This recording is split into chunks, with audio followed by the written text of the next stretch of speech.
பஞ்சபூத சகல பிரேத புனிதாத்மாவுக்கும் உங்களுக்கும் உங்கள் கூட வர்ற ஆன்மாக்களுக்கும் கோடான கோடி பாத நமஸ்காரம். ஆத்ம ஞான ரகுநாத சேதுபதி மன்னரே போற்றி போற்றி. யோக ஞான சித்த ராஜகுரு சாமி. அம்மா, நம்ம வாழ்க்கையில் என்னதான் நம்ம நான் அதை சாதிச்சிட்டேன் இதை சாதிச்சிட்டேன் அப்படி சொன்னாலும் நிர்ணயிக்கப்பட்டது இறைவனுடைய நிழலில் தான் நம்ம நிர்ணயித்து வாழ்ந்துக்கிட்டு இருக்கோம். எப்படி அப்படின்னா, இந்த நம்ம நமக்கு எல்லாத்துக்கும் தெரிஞ்ச ஒரு நல்ல உத்தமமான ஒரு மனிதர், அதான் அந்த கவுண்டமணி சார். அவருடைய வயதுக்கு சார்ன்னு சொல்லலாம், சாமின்னு கூட சொல்லலாம். அவர் ஒரு நல்ல மனிதர், கஷ்டப்பட்டு முன்னேறி வந்தவர், யாரையும் இது பண்ணி வரல. ஆனாலும் அவர் இந்த அபிராமி பில்டர்ஸ் அப்படிங்கிற ஒருத்தவங்கக்கிட்ட அவருடைய தொழிலை அந்த பில்டிங் கட்டுமான பணியை கொடுத்துருக்கக்கூடாது. அதே மாதிரி அவர் பாசத்துக்கு அடிமையானவர். அன்பாக பேசினா நயவஞ்சகம் கூட அவரை அன்பாக பேசி நயந்து போனால் சாப்பிட்ற உணவை கூட அவருக்கு இல்லாமல் தூக்கி கொடுக்கக்கூடிய நல்ல உயர்ந்த மனிதர். நிறைய உதவி எல்லாம் செஞ்சுருக்கார் அவர். ஆனால் அது யாருக்கும் தெரிகிறதில்ல. கோவப்படுவார், ஆனால் கோபம் உள்ள இடத்துல தானே குணம் இருக்கும். அந்த கோபத்துக்கும் காரணம் இருக்குது நிறையா விதத்தில். அதே சமயத்தில் அவருடைய மனைவியுடைய ஆன்மா இனி அவரை வெற்றிக்குள்ளாக்க ஆக்கும், பெரிய லெவலில் கொண்டு போகும். அவருடைய ஆன்மா அவருடைய ஆயுள் காலம் முடிய வேண்டியதை மனைவி வேண்டுதல் பேரில் தன்னை அர்ப்பணம் பண்ணிக்கிட்டாங்க. கணவருக்கு முன்னாடி அவங்க போகணும் சுமங்கலியா அப்படிங்கிறதுக்கு தான். ஆனால் இவ்வளோ சீக்கிரம் அவங்க போயிருக்கக்கூடாது. ஏன்னா அவருக்கு ஒரு ஒரு என்ன சொல்கிறதுன்னா, அவருடைய ஒரு ஒரு ஒரு உயிரை பிடுங்கி எடுத்துகிட்டு போன மாதிரி. நீ எந்த குழந்தைகளாக இருக்கட்டும், எதாக இருந்தாலும் ஒரு குறிப்பிட்ட வயசுக்கு அப்புறம் அவங்களுடைய காலில் தான் நிற்பாங்க, அவங்கவுங்கள செயலை பார்ப்பாங்க.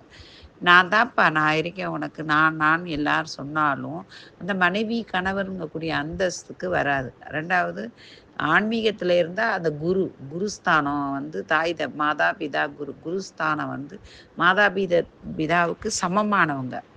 அந்த சன்னியாசியாக இருந்தால் அவங்களுக்கு அந்த குருவானப்பட்டவர் இழந்தா ஒரு சீடனுக்கு தாங்க முடியாது. எல்லாத்தையும் கை 2 கால் 2 கை வெட்டுனது மாதிரி, கண்ணீர்ந்து குருடானது மாதிரி.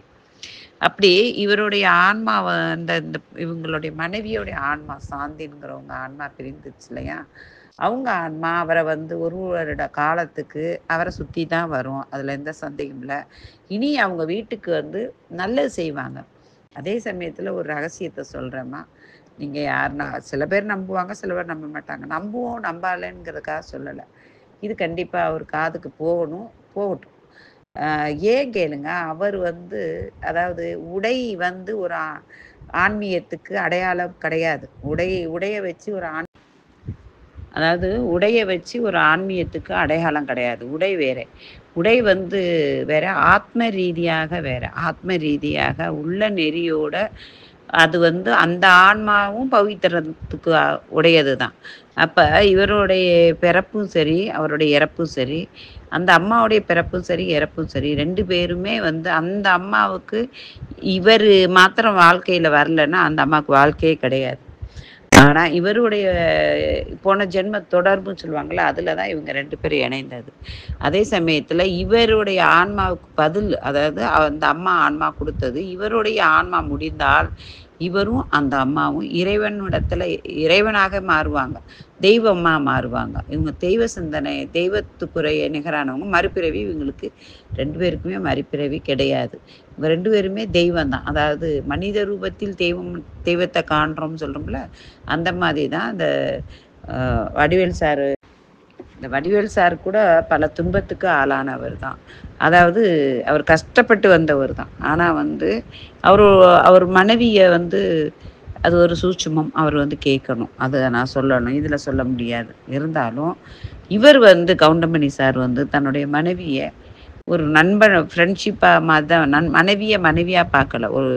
அவர் ஒரு நண்பர்கள் எப்படி இருப்பாங்க, ஒரு குழந்தைகள் பருவத்தில் ஒரு நண்பர்கள் எப்படி இருப்பாங்க, அந்த நண்பருக்குரிய அந்த இதே தெரியாது. ஒரு அந்நியம் ஓடி ஓடி அம்மா போவாதேன்னு சொன்னாலும் அதை மீறி போவாங்க. அந்த மாதிரி ஒரு உறவோட வாழ்ந்தவங்க. ஆனால் இவங்க 2 பேருக்குமே இறைவனுடைய அனுகிரகம் நிறைந்திருக்கனால இவங்களுக்கு மறுபிறவி கிடையாது. மனித ரூபத்தில் இருக்கக்கூடிய தெய்வங்கள் இவங்கெல்லாம்.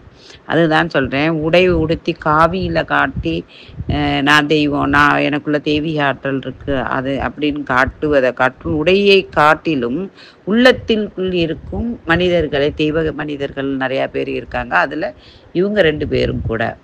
அதே மாதிரி உடைகள்ங்கிறது எது அப்படிங்கிறது எப்படி எதுக்கு சொல்கிறேன்னா, அதுக்காக நான் உடை உடுத்திட்டு இருக்கேன் அதனால் அப்படி இல்லை. எனக்கு சிவனுக்கு பிடிச்சது என்னவோ அது எனக்கு பிடிச்சிருக்கு, அதனால நான் இந்த உடையில் இருக்கேன், அவ்வளோதான். ஆனால் உடை இல்லாதவங்களும் நிறையா பேர் தெய்வமாக இருக்கிறார்கள்ங்கிறதுக்காக காட்டுறதுக்கு தான் நான் இந்த பதிவு இடுறேன். அவர் தெய்வத்துக்கு நிகரானவர். அவர்கிட்ட ஆசீர்வாதம் வாங்கலாம். எல்லாருக்கிட்டேயும் அவருடைய இழந்தது எல்லாமே கிடைக்கும். ஆனால் இழந்த மனைவியே திருப்பி கிடைக்குமா அப்படின்னாலும் அதுவும் கிடைக்கும். அது அவரை சுற்றி தான் இருக்காங்க அவங்க ஆத்மா. அது இவரை கூட்டிகிட்டு போன பிறகு இருவேரும் தெய்வமாகவே மாறுவாங்க. இந்த உலகத்தில் அவங்க மனைவிக்கு இடம் இல்லாமல் இல்லை. அதே மாதிரி போன இடத்துலையும் அவங்களுக்கு இடம் இல்லை. கணவர்கிட்ட தான் அவங்க சொர்க்கத்தையே பார்க்க முடியும். கணவர் உயிர் உள்ள காலம் வரையும் அவங்க மனைவி இருப்பாங்க. மனைவியும் கணவரும் இருவேருமே தெய்வத்துக்கு நிகரானவங்க. தெய்வத்துக்கிட்டேயே போய் சேருவாங்க. ஆனால் காலங்கள் இருக்குது. உயர்ந்த மனிதர் அவருடைய ஆயுள் காலமும் நல்லா இருக்கணும். ஆயுள் காலம் இருக்கிறதோட அவளுடைய உடல்நிலை ரொம்ப சரியாக இருக்கணும். அதாவது கலையாத கல்வியும் குறையாத செல்வமும் களிப்பினி இல்லாத உடலும் தந்தருள்வாயாக. இந்த 3ம் அவங்களுக்கு நிறைஞ்சிருக்கணும்னு என்னுடைய மனதார அவங்கள பிரார்த்தனை பண்ணி வாழ்த்துறேன். ஜெய் ஸ்ரீராம். வாழ்க வளமுடன்.